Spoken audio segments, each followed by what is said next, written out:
Sa wakas, nasibak na sa pwesto Hontiveros Karma na, Kongreso sumang-ayon pinalaya sa Pinas.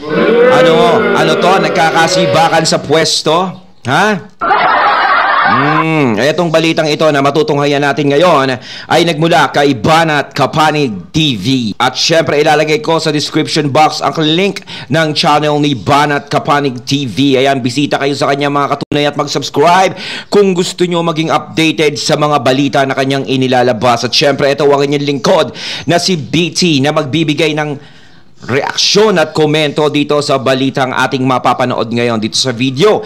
So wag na natin pagtagalin at sabay-sabay na nating panoorin ang laman ng video na hatid sa atin ni Banat Kapanig TV at bibigyan natin ng reaksyon ng balitang ito. Pasok! Okay. Pag-usapan natin. Ayun, syempre credits to Sir Badong Arateles. Itong boses na madidinig natin ngayon at bibigyan natin ng reaksyon. Ayan, tuloy natin. Actually, ang ginagawa nga ni Pangulong Marcos, biyahe ng biyahe. No? Yun nga po yun eh. Chamba mentality yun. Kaya lang nakakahiya na po. Sabi ko nga, pledges, napatunayan natin yan. Parang 7, ilan na nga yun? 7%? 7% lang yung natupad. Paano yung 93% na pledges pa rin? No? At ang masakit pa, yung huli niyang biyahe sa Czech Republic, wala na talagang pledge man lang. Ang tanging sinabi nung pinuno ng Czech Republic, full support kami. At sa future, wala na yun eh. Full support. Yung pledge nga, 93% eh. Ha? Wala po yung unang ilaw. Natural light lang po yung unang ilaw. Bintana lang yun. Ito po yung talagang ilaw. Okay. Kaya, dapat pag-isipan na kung dapat pang ituloy yung kababiyahe o kinakailangan nilang bigyan ng kasagutan yung why would we invest in the Philippines, di ba? Yun eh. Anong meron sa Pilipinas? Hindi sapat yung dalaw ko sa bansa nyo, meetingin ko yung mga business leaders nyo. Lalo lang kasing lalong walang pumapasok, lalo tayong walang may pagmalaking pumapasok, lalo pong hindi sila papasok lalo. Ayan syempre ito yan eh. Importante din yung nagbabiyahe. Ayan, syempre, babiyahe. Lalong-lalo na kung pag-uusapan natin, yung naduduling tuloy ako. Subitiin ako sa mic eh. Kung pag-uusapan dyan ay yung ekonomiya ng bansa, kung ano ba ang matutulong nila sa atin at mahimok sila na mag-invest dito sa atin para sa magiging progreso ng bansa natin yan eh. Sa ikauunlad ng bansa natin. Kung bumabiyahe ng bumabiyahe at alam natin na ang ibinabiyahe ay para sa bansa natin, sa ikauunlad natin, wala tayong doon. Wala tayong say doon. Pero ang masama, kung bumabiyahe at talagang namamasya lang talaga at nakikita mong nagse-selfie, yun ang masama. Yung selfie na nasa shopping mall na ganito, ganyan. Pero kung sakasakali naman na bumabiyahe para sa ekonomiya ng bansa is mapalago, no? At mag-invest dito sa bansa natin. Mahimok yung mga investors na taga-ibang bansa, ayos yun.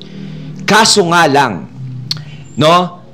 Kung babiyahe, ayan, babiyahe na nga, bumabiyahe sa iba't ibang lugar, paano nga naman natin mahihimok yung mga investors na mag-invest sa atin, na pumasok sila dito, kung may nakikita silang kaguluhan na nangyayari? Diba? Ang mas maganda siguro, bago magpunta sa mga investors at manghimok tayo, is dapat ayusin kung ano ang nagiging problema dito sa bansa natin ngayon. Yung mga madalas pag-usapan, pag-awayan, dapat yan muna ang unahin at ayusin.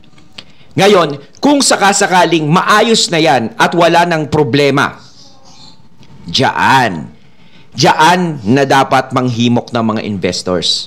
Kasi kung manghihimok ng investors pero nakikita ng mga investors na ang gulo-gulo naman dyan sa bansa nyo, may mga problema pala dyan, madadamay pa kami, hindi sila maaakit na mag-invest dito sa bansa natin. Imbis na maakit sila is mata-turn off sila. Parang gano'n. Diba? Kasi nanliligaw eh. Kumbaga pag ikaw nanghihimo ka ng investors, para ka nanliligaw niyan eh. Kailangan maganda yung ipapakita mo. Hindi naman pwedeng nanliligaw ka, tapos maton ka agad, siga ka kaagad. Siyempre. O kaya, kakain kayo is talagang lamon ang ginagawa sa harap ng nililigawan. Siyempre, pwede siyang ma-turn off. Kailangan ipakita muna yung kaayusan, no? Hanggang sa maakit sila. Dapat ayusin muna natin yung problema dito sa bansa natin bago tayo manghibok para siguradong may mag-invest sa atin. Ngayon, kung meron talagang ayaw mag-invest sa bansa natin, ay problema na nila yung talagang ayaw nila. Ha, diba? Kasi nakikita ng lahat na biyahe ng biyahe itong Pangulo na ito. Bakit wala nangyayari pa sa bansa niya?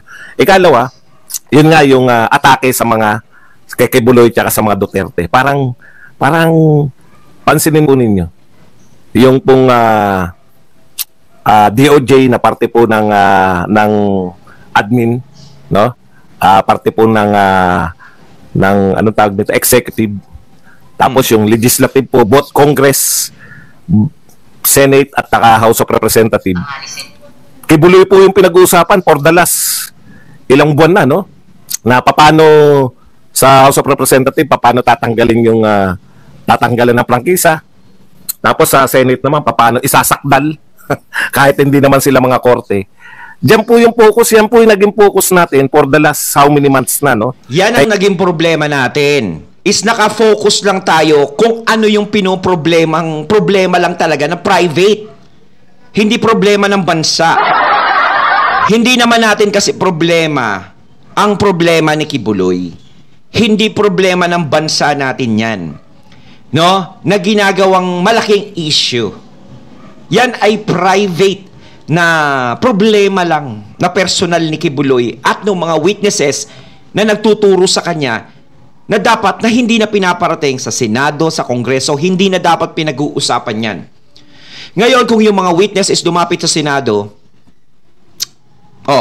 di magbigay sila ng magaling na attorney tapos ilakad nila sa korte yung kaso ni Kibuloy. Pati ng mga witness, tulungan nila doon. Dapat ang pinag-uusapan kasi sa Senate, sa Congress, is yung magandang progresyo ng bansa natin kung ano ba dapat ang gawin. Yung masosuhestyon nila. No, para umunlad naman tayo. Paano tayo makakahimok nga naman ng investors kung ganyan ang problema, kung nakatutok lang tayo kay Kibuloy. Puro ganun lang. Si Pastor Kibuloy lang lahat. No? Walang mangyayari. 'Di ba? Halos nauubos lang ang oras, nasasayang ang araw, yung termino nyo na inuupo dyan sa mga pwesto nyo is nasasayang lang. Tumatakbo ang panahon. At kung sakaling matapos ang termino nyo, yan lang ang maiiwan nyo sa mga tao. Yung matatandaan nila na, ay, ang ginawa lang nito is puro paninita kay Kibuloy. So, baka pag nanalo na naman to, baka puro Kibuloy na naman.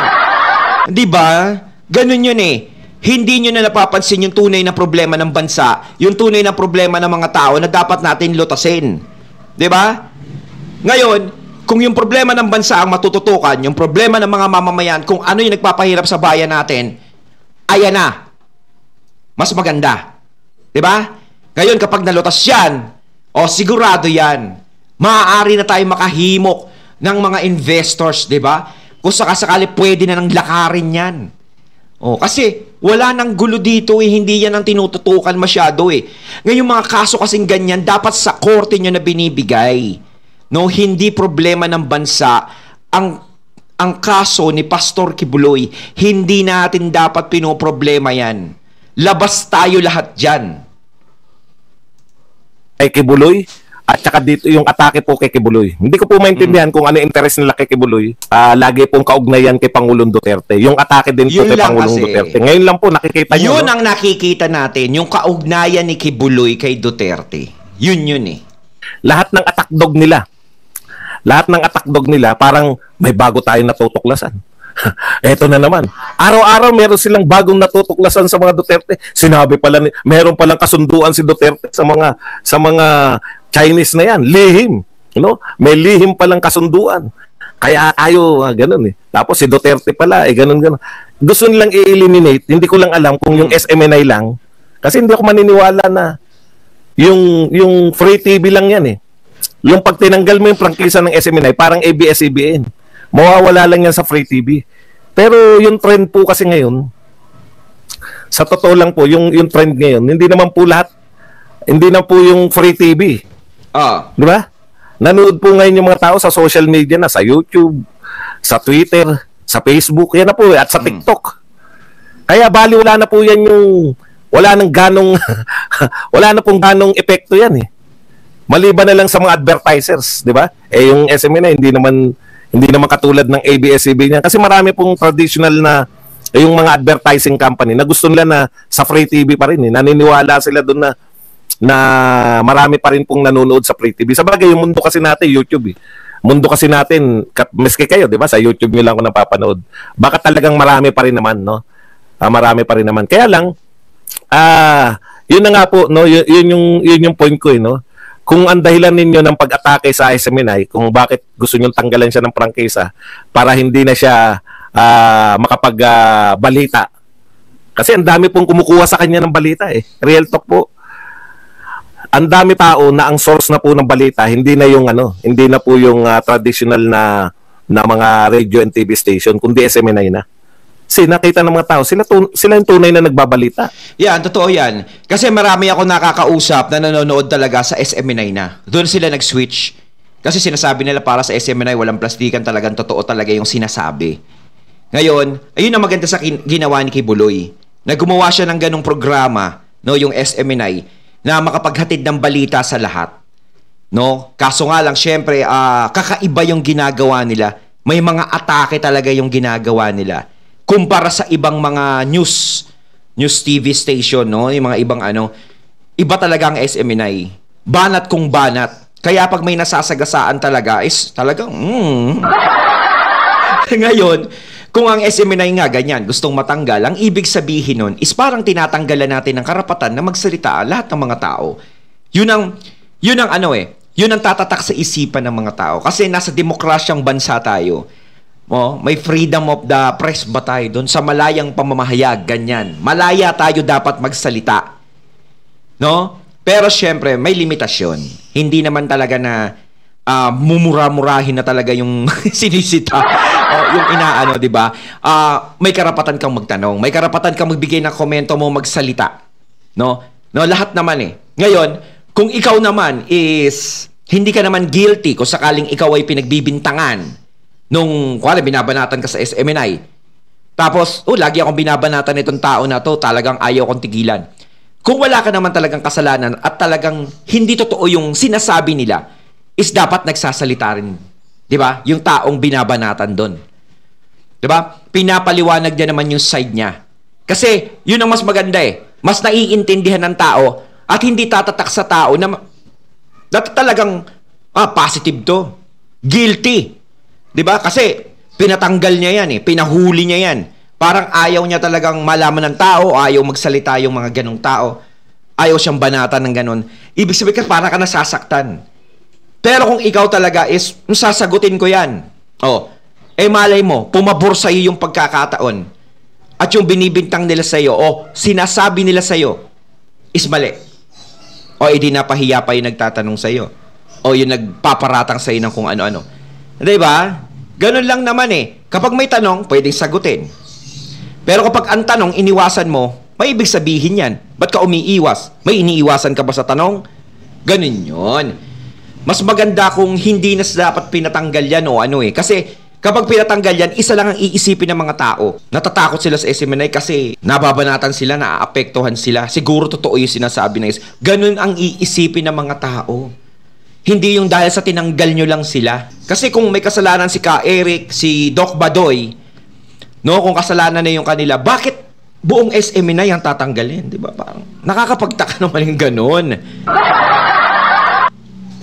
Na nakita po ng tao dahil sa SMNI na mayroong tinatawag na sabwatan, no? Yung mga oligarko, yung mga nakaupo sa gobyerno, no? Isa yung linya ng mga oligarko na may-ari ng media at saka yung sa gobyerno, pag pinagtulungan kanila, talagang kaya itong SMNI yan yung panabla eh. Biruin niyo, siya lang po yung nagbabalita ng mga tungkol sa mga kilos ng mga ng mga NPA, pati po yung mga Paano po yung mga legal front ng NPA, CPP, NPA, paano po nag-work yan? Sila po eh. Sila lang po yung tapos kaya makikita niyo sa buwatan talaga eh ng traditional media kasama yung print and radio. Hindi talaga totoo yung mga balita na karating sa atin noon. Before nitong before ng social media. Kasi nauna naman yung social media diyan sa SMNI. Before ng social media, akala natin yun na yung balita eh. Ang dami pa lang ano doon. Kaya nga po muhing-muhi yung mga tao. Ito hindi po ako bias na anti-Marcos ako Kaya nga po yung galit ng mga tao sa mga Marcos, gano'n na lang kasi media lang eh. Yung traditional media lang eh. Kaya si Cory, lahat ng sinabi ni Cory, tsaka ng mga oligarko, yan yung tama. Yung matandang Marcos, yung pinag-uusapan natin, kahit naman si Pangulong Duterte, bilib eh. Sa tingin ni Pangulong Duterte, tama naman yung mga ewan ko kung may posisyon si Pangulong Duterte kasi siya mismo nagdeklara ng martial law. Kontrolado, isa pala yung utak nun. Akala natin walang pinapaniga, walang pinoprotektahan. No? Nung nagkaroon ng social media, tapos yung mga taga-social media kasi, aminin natin, dapat may pinagkukunan din kami ng impormasyon. At malaking bagay po yung SMNI. Kasi alternative information din namin sila eh. Ay, may nagpakabi ba? Teka lang. Okay, thank you very much kay Sapanta TV na nagbigay sa atin ng 125. Kasi kung tutuusin kung wala yung SMNI, wala tayo ganong matututunan eh.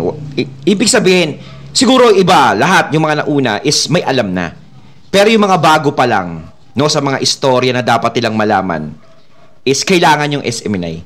Kasi alam niyo kung bakit. Malaki yung naitulong ng SMNI diyan sa Uniteam. Lalong-lalo na kay PBBM. Sa mga Marcos. Di ba? Kaya talaga nakabalik ang Marcos. No, kasi sa totoo lang, sa tagal ng panahon, hindi binabalita ang mga Marcos doon sa mga mainstream media, doon sa mga channel, no, na alam natin na kilala. Kung ibabalita man sila, is puro kasiraan ang nilalabas nila sa mga Marcos. Lalong-lalo na kay Apo Lakay. Puro yung mga hindi magagandang nangyari ang inilalabas nila. So, syempre, nung lumabas ang SMNI at yung social media, doon na nalaman ng taong bayan kung ano talaga ang tunay na nagawa ni Apo Lakay sa Pilipinas.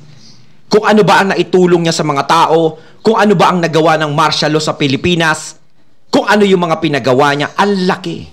Ngayon, kung babalik na naman sa ganon at walang katulad ng SMNI, wala yung katulad ng SMNI, at mabalik na naman tayo sa mga ganun, pumabor kaya uli yung mga balita gaya nung nakaraan. May malaman pa ba tayo? Yun ang tanong dun eh. Malaki na itulong na SMNI, hindi ko na may naano, di ba?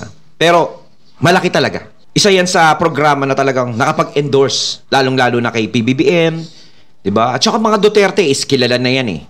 Pero yan din ang nag-i-endorse sa mga Duterte. Malaki ang suporta nila. Mga Marcos, sinuportahan din. Di ba? Pesos na pangkape. Yan, huwag natin kakalimutan. Sana all. Sana may pangkape din ako. Baliktad ba sinasabi ko? Baliktad daw sinasabi ko. Umaayon po ang SMNI. Gusto mo ba sabihin ko, umaayon ng SMNI sa gobyerno? Umaayon ng SMNI sa NPA? Yung ba gusto mo sabihin ko? Bakit mo nasabing baliktad? Eto mga to, atake lang eh. No? Kahit hindi na nag-iisip eh. Si Badong, wala yan. Lahat ng sinasabi niyang fake news. O sige, pagbigyan na natin si Matthew Alcover. Baliktad ang sinasabi ko. So ibig mong sabihin, umaayon ng SMNI sa gobyerno? Umaayon ng SMNI sa sa Makabayan Black? Sinasabi ko, sila yung naglalantad sa Makabayan Black. Sinasabi nila na itong mga to ay front ng CPP. Sasabihin mo baliktad. O sige, yung SMNI na ang front ng CPP. Yan ba gusto mo marinig? Yan pa yung isang nilalabas ng SMNI, mga ganyang usapin. No, medyo masaya, hindi natin mabanggit. Huwag kasi kayong pasok ng pasok. Kahit hindi nyo pa naririnig yung sinasabi ko, baliktad na agad eh. Nating natunghayan ng video na nagmula kay Banat Kapanig TV at syempre natunghayan natin ang boss na yun na nagmula kay Sir Badong Aratoles. Kayo mga katunayan, anong masasabi nyo dito sa videong ating napanood at binigyan ng reaksyon? Ayan So comment lang po kayo sa comment box. So once again, I'm BT and I'm out. Peace.